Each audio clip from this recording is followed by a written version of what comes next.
Hello and welcome, Geometry Geniuses. Today we are going to look at side, side, side, and side, angle, side congruence. Now before we get there, we have to recall some things. Remember, in order to prove that two triangles are congruent, like we looked at yesterday, every single corresponding side needs to be congruent and every single corresponding angle needs to be congruent. So that could look like this. All those corresponding sides need to be congruent and all the corresponding angles need to be congruent. But I'm asking you, is there a simpler way? Does it have to be that exhausting? Is there a simpler way? And I say yes, but let's see if you agree.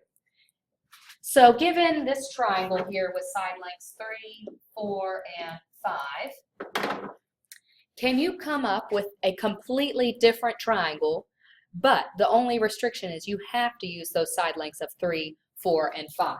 So, maybe I could take this one and move it over here or something like that. Can I keep these side lengths the same? In other words, not make them any longer or any shorter and come up with a completely different triangle.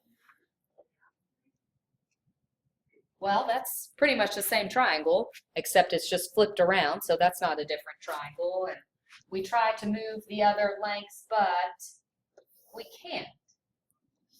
So that's our point, is that if we restrict a triangle to side lengths X, Y, and Z, if it has those side lengths, then we can't come up with a different triangle.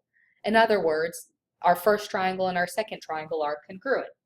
So if you'll look at this, that's an easier way.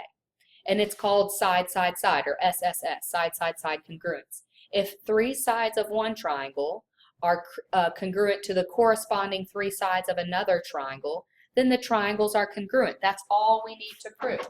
So 10 is congruent to 10, 12 is congruent to 12, 15 is congruent to 15. And we just saw that because restricting a triangle to X, Y, and Z length sides, we can't come up with a different triangle.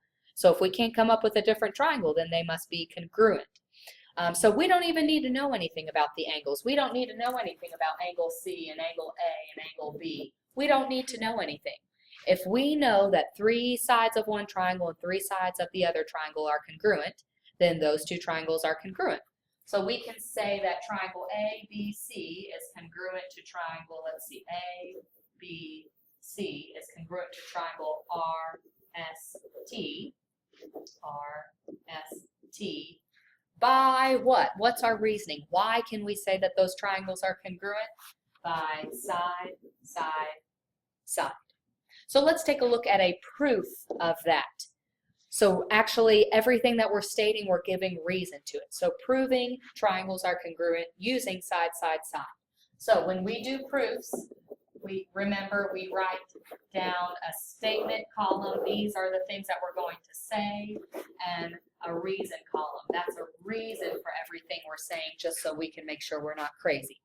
So when we start off with proofs, our statement should be the first things that we're given. So we can say BC is congruent to BF. Why can we say that? Because it was given to us. We can say that CD is congruent to FD. Why can we say that? Because it was given to us. And it's marked up here. Mark, mark, and 2 marks there, 2 marks there. Now remember, all we need is to show that every single side is congruent. We don't need to know anything about the angles. Well, let's take a look here. Isn't BD congruent to BD? Yes, it is. BD is congruent to BD. Why can we say that? Why is BD congruent to itself? That's our reflexive property that we learned a long time ago. So why can we say that? That is the reflexive property. And then last but not least, there we have it. I've got 3 sides congruent. So I can say that triangle BCD is congruent to triangle BFD. Why can I say that? Because of the side, side, side congruence. Let's take a look at another example. Is there another way that we can prove that 2 triangles are congruent? let's say, can you make a completely different triangle given a side length of, let's say this is 7 centimeters, and that's 3 centimeters, and that angle there is 40 degrees. Those are your only restrictions. It doesn't matter what that angle is, it doesn't matter what that side length is, and it doesn't matter what that angle is. So see if you can draw a completely different triangle, but one length must be 7, one length must be 3, and one angle. Oh, excuse me. I need to rearrange this. Let's say this length is 3, so it's not drawn to scale. One side length has to be 7. This angle in between 7 and 3 needs to be 40, and another side length is 3. Can you come up with a different triangle? And after you try, I hope that you could see, no, you can't. So if you can't find a different triangle, then they're congruent.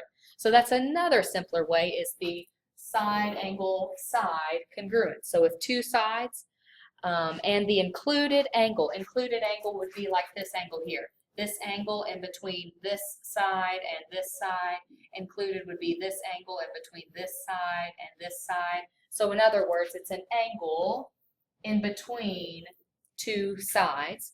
So if two sides of the included angle of one triangle are congruent to two sides of the included angle of another triangle, then the triangles are congruent.